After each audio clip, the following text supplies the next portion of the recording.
Piggy Bank says the Cougars as well. Oak Park has the bye. Let's go to Strathmore Community Bank Division 2, and it is Moonee Valley playing their first game at their brand new facility at Ormond Park, and they're taking on Burnside Heights. And I wonder what Shannon Carroll was thinking on Friday night, watching Big Josh just slam through weights. Tough game to tip, Chief. Look, I'm going to go Think about it then, Spirit. I'm going to go with Burnside Heights. I seen them last week. I think the way they use the football and the way they're able to keep momentum going, and then be able to defend as well, is a massive positive. I think Cavalli obviously plays a big role, but I just think their midfielders able to get forward. Newport got forward, kick goals. Sullivan got forward and kick goals. Their rotations through the ruck and able to play tools down back. Weaver was good. Yeah. Weaver went down back as well. Clegg went down back, and then Fawkes goes up front. So they've got different dynamics to their side. Faber and Ferraro, new combination down forward. You still got Corey McGrath and Braden Padmore. So there's some good players and talent on that field come the weekend. But I think Burnside Heights go 2-0. You reckon we'll see Ned Wilson's name in EDFL teams on Friday? No. So I'm hearing we won't. No. Still not ready. He done his knee, second half of last year, so still I don't ready. think we see him, through, probably middle of the year. Fair enough. Yeah, it's one of those games where if I'd just seen the scores last week from that Burnside Heights game, I might tip Moonee Valley. But just watching the way Burnside Heights went about their football Friday night, watching it on the replay on Sportscast and a little bit of it live on Friday night, I was just so impressed by the Bears and how they went about their football. If they can replicate that, I think the Bears get the win. The good thing about what we're able to do as part of a broadcast team too, especially for Div 2, it now allows the players to go back and look at and see what they're up against this week and learn from it, and especially Shannon Carroll. What does he show? Does he show his team any of it? What does he gather from it? It's a massive learning tool for Division 2s out there that might not have had it a couple of years ago compared to Premier Division sides that get their own games recorded every week. So hopefully we can expand that to the lower divisions in coming years across EDFL as well. Piggy Bank, by the way, is going with Moonee Valley. The Northern Saints take on Hadfield, a local derby. Interesting game, this one. Hadfield clearly had the better form in round one. Yep. But the opponent was obviously a different story for the Northern Saints. Charles Martin reserve. Piggy Bank saying Northern Saints, but Piggy Bank's not sure why necessarily. Big day at Charles Martin Reserve, 2 past players day for the clubs that are involved in there. Yeah, there is a function, I think. North Coburg, Falkland Park as well.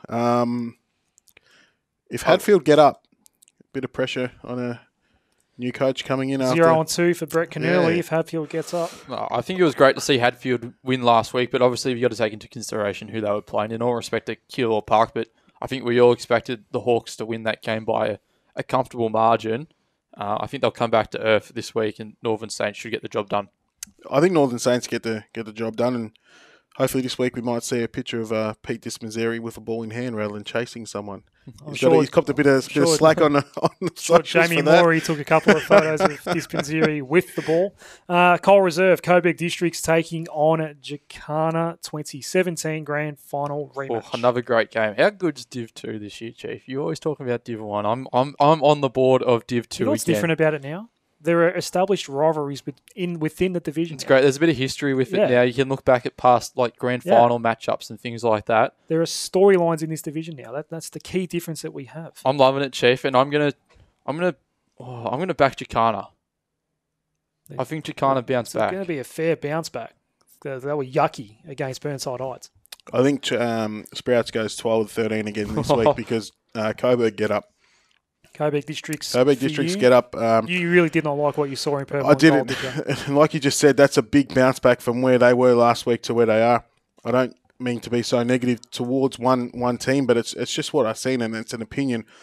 And when you look at Coburg Districts, they went to East Sunbury. They played against the runner-up from last year away on their ground. Very windy, and have come away with a good win. Good 4-goal win. Recruit Tommy Gleason only kicks 2. So there's improvement. I don't think Lucen was named in the best. Con Grampus wasn't named in the best. So there's improvement throughout that side, and they've still come away with a win. We spoke about the fact earlier in the show that Burnside Heights dominated the midfield battle against Jacana. So, Coburg Districts is a very good midfield as well. How's Jacana going to cope with that? That's my concern as well. Piggy Bank saying Coburg Districts. And finally, the night game, which you will be able to watch live, facebook.com/. Essendon DFL. I will be calling this one. It is the first ever Sunbury derby. They're playing for, I believe, the local cup. Kane, you've got some more details there. But Sunbury Kangaroos taking on East Sunbury. It's a 7 o'clock start. It is down at the Pouch.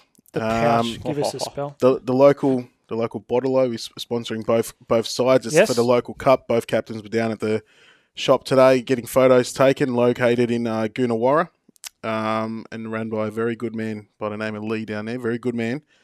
Hope Lee looks after the EDFL match of the day crew on Sunday evening. I'm sure if we've already given him a fair. I'm sure on the way home, if you were to go past there and drop in, I'm sure he'd look after you. Happy for him to wander by the broadcast van at one point. Anyway, look, I'm on board Sunbury Kangaroos. I'm right on board. I think they'll get the win here. I'm impressed with the list they've got, and impressed with the result last week. Albeit they, Anthony Layden's come out and said they weren't at their best. They turned the ball over, throughout the day on multiple occasions where they shouldn't have.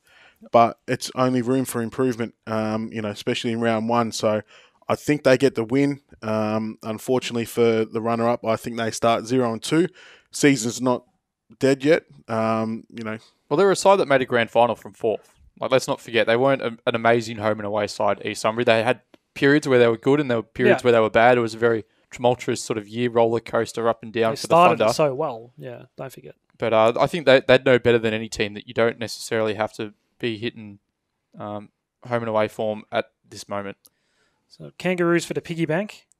Roos for me as well. Excited to see Div 2 footy again being streamed. Kangaroos for me as well. I think there'll be a big crowd there, Chief. There's a big crowd there on Saturday for the Northern Saints games. They're promoting it as free entry as well because obviously in the riddle you had to pay to get in, so it's free entry.